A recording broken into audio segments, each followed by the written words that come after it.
आगे बढ़ेंगे। जब नैब के मामलात के हवाले से अभी इमरान बता रहे थे, इस पे हम बात करेंगे कि इस वक्त जो नैब के तरमीम पहले थी कि 14 दिन का सिर्फ और सिर्फ रिमांड हो गया था, कहाँ 90 दिन, कहाँ 14 दिन, और अब इसको बढ़ाकर 30 दिन पर लाया जा रहा है। और साथ ही साथ अब दूसरा जो मामला है वो है, पहले किसी भी तरह की गिरफ्तारी के हवाले से मामला जो हैं वो बेख्तियार सनैब हो गया था, जिस पर खासा मोतरज़ भी थी पाकिस्तान तहरीक इंसाफ की क़यादत भी, रहनुमा भी, कि किस किस्म का टुथलेस किस्म का एक पूरा नैब का इदारा वो किया जा रहा है। लेकिन अब वो गिरफ्तारी के इख्तियारात में भी कुछ अमेंडमेंट हो गई है और वो भी इख्तियारात अब मिल गए हैं। बज़ाहिर ये तनकीद की जा रही है कि शायद पीटीआई के चेयरमैन की गिरफ्तारी या उनको मामलात के हवाले से, लेकिन बहरहाल इसमें जो भी आएगा फिर वो रगड़ा जाएगा और उसकी सूरत हाल ये हो जाएगी। हम कोशिश करेंगे कि सीनियर वकला से इस मामले पर बात कर सकें। अज़हर सिद्दीक साहब इस वक्त हमारे साथ मौजूद हैं। अज़हर साहब, बहुत शुक्रिया आपके वक्त का। सर, पहले नैब तरमीम इस तरफ थी, फिर कुछ अब कट करके 14 से 30 दिन, फिर गिरफ्तारी के मामलात की भी अमेंडमेंट हो गई है। तो क्या समझते हैं कि जो कहा जा रहा था कि टुथलेस किस्म का नैब है, चलें आपको थोड़े बहुत तो दूध के दांत तो आ गए ना सर? बहुत शुक्रिया, बड़ी देर की मेहरबान आते आते। ये बेसिकली याद रखिएगा, आप डेथ ट्रैप कह दें या हनी ट्रैप कह दें, यानी ये पार्लियामान ने ना, या मौजूदा पार्लियामान ने, इन्होंने अपने आप को फायदा देने के लिए तरामीम की ओनस जो है वो शिफ्ट कर दिया था मुल्जिम के ऊपर, और रिमांड जो है ना वो 90 दिन से कम करके 14 दिन किया था। और ये पार्लियामान ने बड़ी सोचो विचार के साथ, बड़े लोग बैठे और इमरान खान साहब ने ये चैलेंज कर दिया था। और नैब की जितनी तरामीम असूली तौर पर तो अगर देखा जाए, ये नैब थोड़ा है, ये तो कोई फौजदारी एक पुलिस एजेंसी से भी कमजोर तरीन बन गई एजेंसी, जिसका और अब तो बुनियादी तौर पर अब देखा जाए, अब तो बात खुल के आ चुकी हुई है कि ये सियासी तौर पर इस सारे मामले को इस्तेमाल किया जा रहा है। वो कैसे, आप देखें, इमरान खान के खिलाफ तोशाखाना वाला केस लेकर आए, इमरान खान के खिलाफ अलकादर ट्रस्ट वाला केस लेके आए। दोनों केसों में केस हकायक पे है नहीं, मैं पहले वो खत्म कर रहा हूँ, मैं हकायक पे भी आपको बता देता हूँ।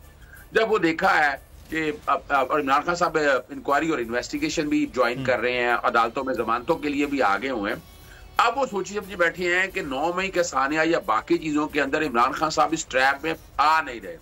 वो जो इमरान खान साहब को लेवल प्लेइंग फील्ड के लिए ताहयात नाहिल करना और सियासत से आउट करना था, वो समझ नहीं आ रहा।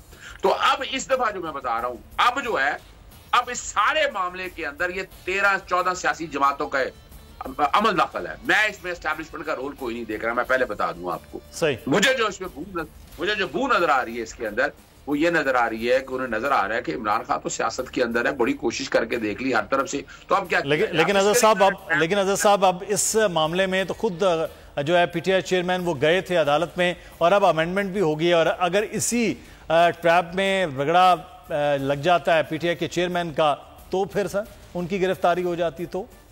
अच्छा, देखें अब थोड़ा अपना थोड़ा कड़वा थोड़ा मीठा हपक थू तो हो नहीं सकता ना।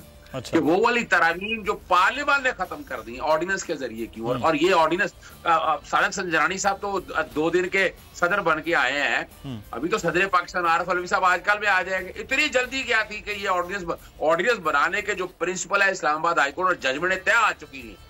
अब ये ऑर्डिनेंस बदनीति पर मबनी है। 2 वजूहात में, पहले आपके सामने जो सवाल है उसको सामने रख के मैं रख दूं।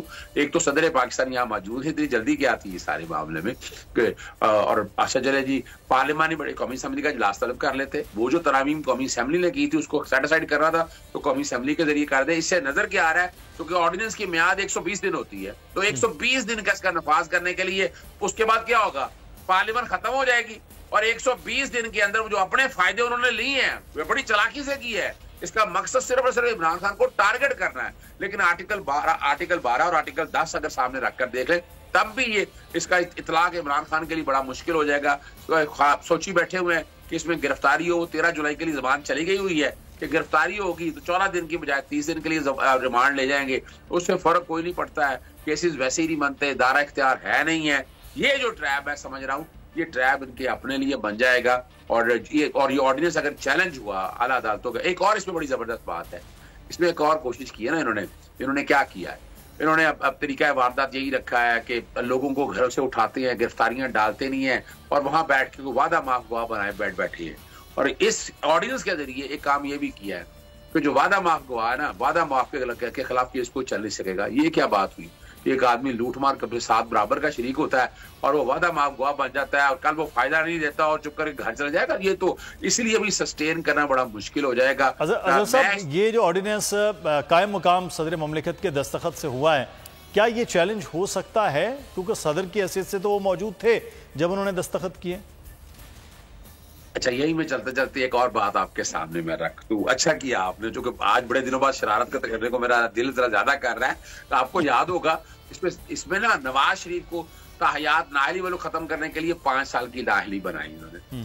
अच्छा, वो 5 साल की नाअहली है जो बाकायदा, हालांकि उसका इतलाक इसमें नहीं होगा, वो नंबर ऑफ रीजन है कि वो क्वालिफिकेशन में आर्टिकल 62(1) आता है, उसको आप लिमिट नहीं कर सकते।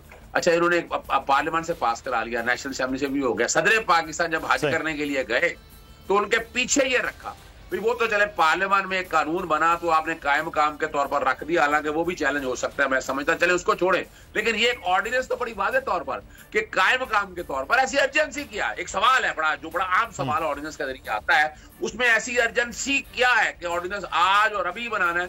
अगर आप बनाना चाहते थे बुलाते। चलें सर, अब इसको देखते हैं कि इस ऑर्डिनेंस के हवाले से अब क्या फैसला भी करते हैं। मैं शुक्रिया अदा करूंगा, अजहर सिद्दीक साहब हमारे साथ मौजूद थे, सीनियर कानूनदान है। बड़ी ईद की खुशियों में बोल ने दिया अपने अवाम का साथ। अवामी शिकायत पर बोल ने उठाई आवाज।